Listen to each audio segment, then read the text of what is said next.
This book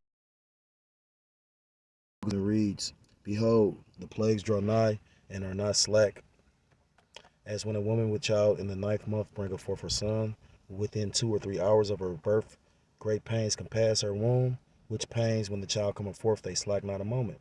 Because pretty much the time that we're coming in, time of Jacob's trouble, the time of great persecution, all these different things are pretty much are likened onto like a woman giving birth. You know, they say a woman giving birth is like the most excruciating most excruciating thing a human being can endure. And the time of Jacob's trouble is going to be like a time like never before. You know, worse than any time ever imagined. But after that child comes forth, you know, great gladness comes. Just like when we go through this great tribulation, pretty much, we're going to receive the kingdom. You know, verse 39, even so shall not the plagues be slack to come upon the earth, and the world shall mourn, and sorrow shall come upon it on every side. Verse 40, the point, O my people, hear my word, make you ready to the battle, and in those evils be even as pilgrims upon the earth. A pilgrim doesn't own anything. A pilgrim moves place to place. They don't have any home, just like we were once pilgrims, in the wilderness, dwelling in tents, you know, Feast of Tabernacles, Feast of Tents, you know. That's one of the ways that you also realize that the Northern Kingdom, Reuben and Gad were Israelites because they lived in tents. And basically, the point of this lesson is we may very well soon be going back to that. You're seeing the persecution of the Northern Kingdom, and like the brothers always say, the prophecy shows, or history shows, first, Northern Kingdom get it, and then Judah get it worse. Or first Northern Kingdom get it, then Southern Kingdom get it worse. So I want to start off by giving all praises, all honor, and all glory to call Loyim La Yahweh, by Hashem Yahushai, by Hashem Hakodash, double honors to the elders and to the apostles that told me this truth. Peace and salutations to the Akim, across the four corners of the earth, pushing this truth with faith and with sincerity, as well as risking their lives and freedom to do so. Now more so than ever. Shalom to the Akim and the Aquat out there listening and learning. Lord willing, this is edifying. Shalom to the Israelite foreigners scattered abroad and the land of other nations, appearing like the other nations, but subscribe to this truth. To you, I say shalom. It's Brother Yahweh Sop, and I'm coming at you with another lesson through the spirit and through the power of Yahweh Shem Shah. This is the second time I'm doing this video. I always was allowed to say, but no, I think this information need to come out because, again, it's showing you of the times we're living in. So I'm gonna say fair use, fair use. I'm not profiting off of this. I'm just about to marry some things he's saying with the scriptures. Lord willing, he's edifying. A once-in-a-lifetime opportunity to build generations. What's up, guys? John here. What the local governments across the country are doing, alongside Zillow and, of course, big insurance companies, is going to reshape and change the landscape of being a homeowner all throughout the country. The way we buy and sell homes is changing because of climate change. Zillow recently announced it's adding climate risk data to its property listings. It's just the latest website to do so. As the cost of living continues to explode and wages soften, Americans have very little option but to borrow. Buy now, pay later loans have been in use for big ticket items for years. A growing number of American consumers are using the payment method for everyday items. And that being said, homeowners sitting on a record level of accessible home equity. Withdrawals from home equity lines of credit during the first 3 months of 2025 reached the highest first quarter level in 17 years. So people are borrowing at levels that we haven't seen since the great financial crisis, and thinking that if they borrow this money, they'll be able to get out of the storm, not realizing that the storm is ahead of us and not behind us. In the very near future, the next year or so, we will see millions of people walking away from their properties as they realize the cost of owning this property and managing this property is far more expensive than simply renting. And that's the thing. Now the thing is, renting is expensive. So, I was considering trying to, because home ownership, mortgage is cheaper, you know what I mean? Depending on the neighborhood you buy the property in and whatnot. You know, again, I pay almost $1,000 for a 1-bedroom in the ghetto. But if he's saying this, you know, and it's funny because I used to put his videos in the group chat. I've seen other brothers, you know, utilize his videos. But it's funny because I literally used to put him in the chat, and there was a particular brother that used to watch him. He told me that for a fact. You know, he's like, I put him on to him. This dude ended up moving to Cleveland because the thing is, I don't think he considers himself an economist, but he does know certain things about the markets and trends. So his idea is he thinking that he gonna come here because the properties in Cleveland are a lot cheaper. That's why you had a lot of people move from New York and Chicago and whatnot and go to places like Texas, or move from Florida and go to places like Texas because, you know, the price of living is not as expensive. You know. But, you know, what did that devil say? You will own nothing to be happy. What have people been doing recently? They've been taking back their cars and letting them repossess them cars. I just saw an article. They said it's like 3,000 cars left on a tanker out in the sea. So that's why I read 2 Ezra chapter 16. You know, we own nothing here. And you got to be ready to walk away from everything. You know, I was watching the Elder's video. He was like, sometimes you got to say, fuck that bitch and leave that bitch alone. You know, that's the spirit. Sometimes you got to just walk away from that bitch. Bob, you know. Lord, the elder said you can't let people like just treat you any kind of way. Anybody. Sometimes, you know, he said you got sometimes, you know, how women jumping from rod to rod instead of letting themselves heal. True healing comes from isolation. And he's absolutely right about that. No, at the end of the day, all things are going to work out and play out the way they're meant to. So if you are of the elect, you're not going to bug out, even if you're going to feel like, even if you're feeling like you're going to bug out. If you're the elect, you literally are going to, you know, have the spirit to make it through and not, you know, throw in the towel or give up or turn your back on your Yahweh Shem Yahushua. You know, it's a brother just did a video about that. His title was, when offense comes, are you going to put down your garment? And, you know, it reminded me of myself because he was so secure in the fact of he might have to give up the ghost. And you got to wrap your mind around that because you got to think about it. You know, I don't want to be the pessimist or, the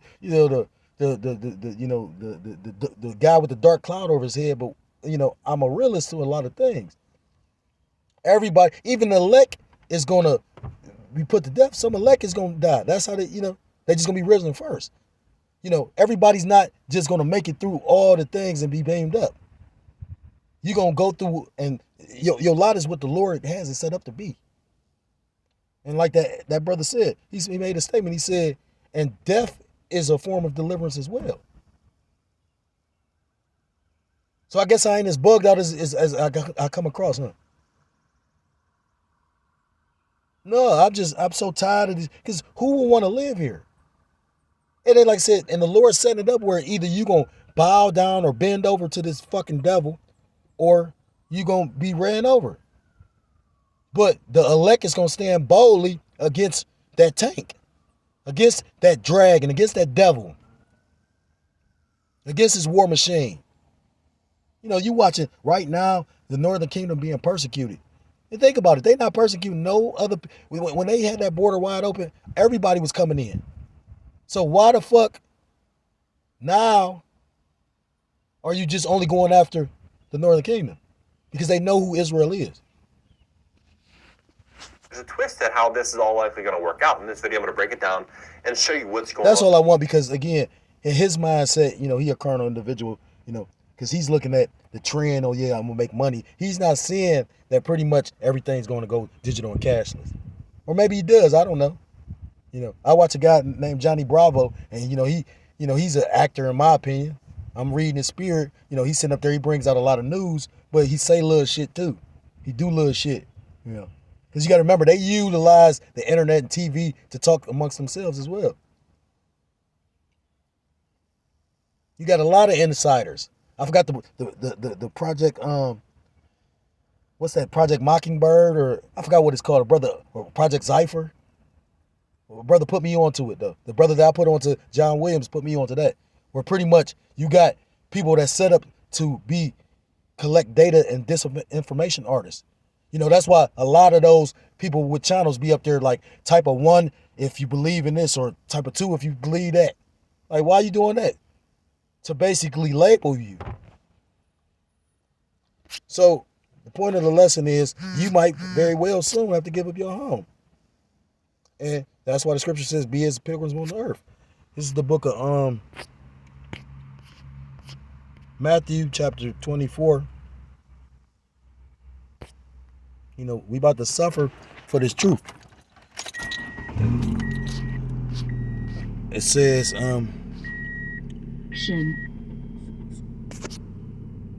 it's the book of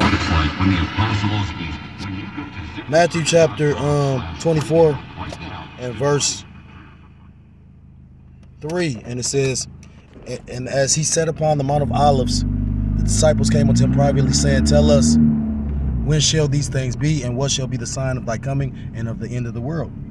And Yahushua answered and said unto them, take heed that no man deceive you, for many shall come in my name, saying, I am Mashiach, and shall deceive many. And ye shall hear of wars and rumors of wars.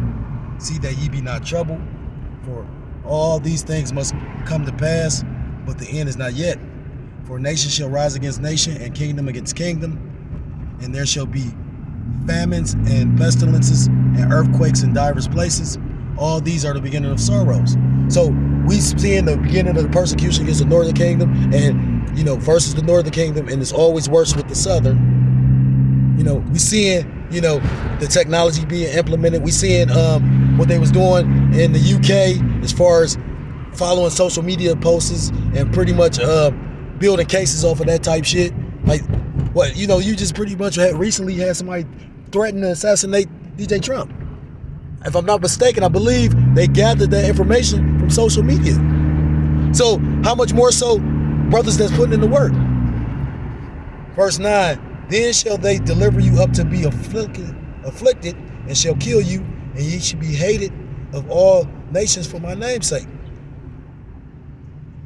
And then many shall be offended. But like I said again, the brother just did a video about that. You know, what shall you do when offense arises? Will you put down your garment? The elect won't, no matter what the offense is. The scriptures talk about, let no man take your crown. The Lord is so cold. Think about this. That's why I wasn't really shocked or surprised. You know, the Lord got away. The Lord cold. He gave Abraham and Sarah a child that they never expected, and then said, now kill it, or kill him. All to test him. So how much more so are we about to be tested? And then shall many be offended, and shall betray one another, and shall hate one another. And many false prophets shall rise, and shall deceive many. And because iniquity, or the sin upon sin, shall abound, and the love of many shall wax cold. We know that word cold is psycho in the Greek, and you about to see a lot of psycho shit. And because iniquity shall abound, the love of many shall wax cold, but he that shall endure unto the end, the same shall be saved.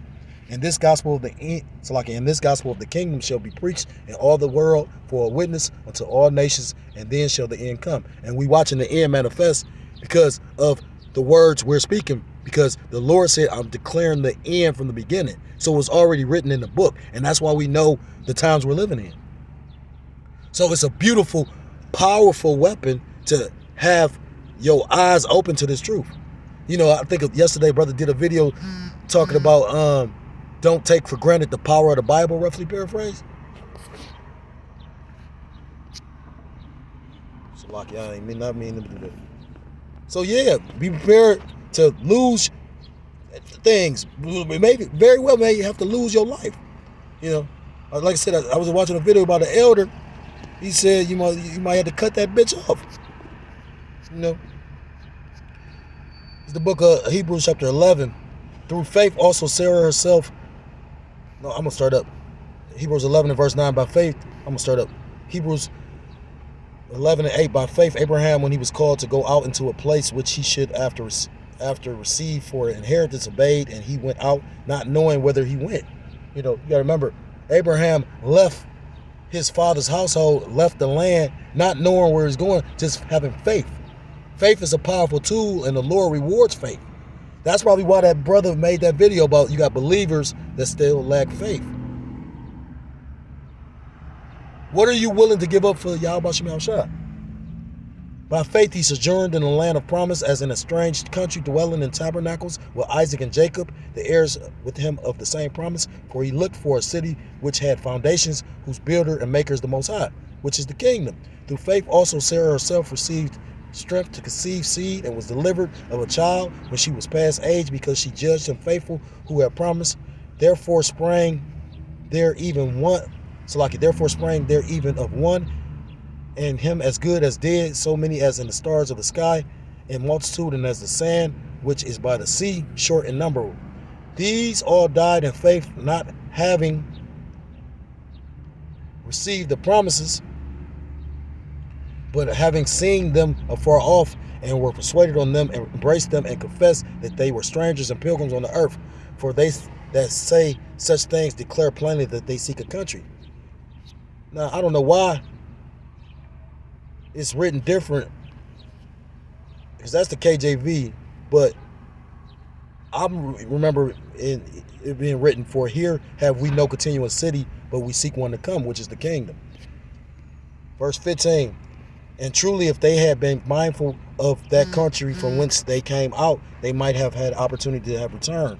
But now they desire a better country, that is an heavenly. Therefore, wherefore the Most High is not ashamed to be called their power, for he hath prepared for them a city, which is the kingdom. So, the elect will be willing to give up everything they have over here, even their very lives, because it's going to be pretty much ordained and expected of some individuals. Not everybody, but, that's written for certain individuals. So I'm going to end it with this. This is the book of Ecclesiasticus, or Sirach, chapter 2 and verse 6. Believe in him and he will help thee. Even if you set up to basically, and like I said again, it was spiritual that brother did that video, because he was in a certain spirit. He was content in the knowledge of he may have to give up the ghost. He said the statement that I feel. He said, I hate my fucking life, and I know certain brothers that's on the comment board feel the same way. When you see the direction this place going and realize that you truly have no power, and the way that they about to set up this wicked ass place, you're going to have to be a loyalist. You ain't going to own nothing. You ain't going to be able to control nothing, have no say-so on nothing. And if they feel you against, if you just not a perfect puppet, an idiot, yeah, you're going to be persecuted and pretty much taken out the way. So, yeah, Lord, dying in the faith would be better than living. What's the scriptures talk about? I mean, it's a saying. It said, I'd rather die on my feet than live on my knees, roughly paraphrase. Believe in him, he will help thee, order thy way aright, and trust in him. Ye that fear the Lord, Yahweh B'Shem Yahushua, wait for his mercy, and go not aside, lest he fall. Ye that fear the Lord, Yahweh B'Shem Yahushua, believe in him, and your reward shall not fail. The Lord loves and rewards true faith. Ye that fear the Lord, Yahweh B'Shem Yahushua, hope for good and for everlasting joy and mercy. Verse 10, look at the generations of old, and see, did ever any trust in the Lord, Yahweh B'Shem Yahushua, and was confounded, or did any abide in his fear and was forsaken? Or whom did he ever despise that called upon him? Read Hebrews 11. And they basically didn't see the kingdom like that. But they still was locked in and had faith. We seeing the thing. The scriptures talk about many have desired to see these things and wasn't able. But we see these things. So how much more are we blessed? Or whom did he ever despise that called upon him? The Lord has never despised or forsaken anybody that called upon him. Verse 11. For the Lord Yahweh B'Shem Yahushua is full of compassion and mercy, long-suffering and very pitiful, and forgiveth sins and saveth in time of affliction. Like I said, who was that? Stephen, that was stoned to death? But the Lord allowed him to look on his face at the end. He probably felt no pain or nothing. When you take time to think about the disciples, they all died willingly. Now again, everybody's not going to have to give up the ghost. But you got to prepare your mind for that. I was listening to an elder. He said that you might know how to make fire and clean water, but have you prepared to, you might have to suffer in a fucking concentration camp? You might get your children and your family pulled away from you? Do you understand what you involved in, Jake? Because pain and suffering tends to take that goofy ass spirit out of you. Like that movie 5 Heartbeats. They was talking about Robert Thompson's character. He said he's going to be a great writer once he has suffered more. And the beginning of his suffering was when he found out his brother was fucking the woman he loved. Verse 12, woe be to fearful hearts and faint hands, and the sinners that goeth 2 ways. And the sinner that goeth 2 ways. You know, a double-minded man. Woe unto him that is faint-hearted, for he believeth not, therefore shall he not be defended. You know, and I don't know exactly what that brother meant by that. You know, you got some that believe but still lack faith. But, you know, faith and works is the key factor in this. You want to be caught doing when the Lord returns. Because we in the time of judgment. And your only hedge of protection is, you know, your faith, belief, hope, trust, confidence in the name and the Heavenly Father and the power. Yahweh Ba'ashim Yahushua. So if you're so-called Black, Hispanic, Native American, Seminole Indian, West Indian, Haitian, I implore you to repent, turn back, and beg for forgiveness to your power, Yahweh Ba'ashim Yahushua, because death is coming on swift wings to Babylon the Great, a.k.a. America. So with that, I want to give all praises, all honor, and all glory to Kol Haloyim La Yahweh, Ba'ashim Yahushai, Ba'ashim Racha HaKodash, Yahweh meaning he is, he exists, or he to be, Ba'ashim, Ba'az in, Haz Hashem his name, Yahweh Shai meaning he saves, or he deliver, true names of the Most High God and the Son, who you people ignorantly call God and Jesus Christ, whose true name in the Paleo Hebrew is Yahweh, Ba'ashim Yahushai, or you will be destroyed with that. I want to give all praise, all honor, and all glory to Kol Haloyim La Yahweh, Ba'ashim Yahushai. Shalom, shalom, Kwam Yasharallah, and Mawat La Babal. Soon. Shalom.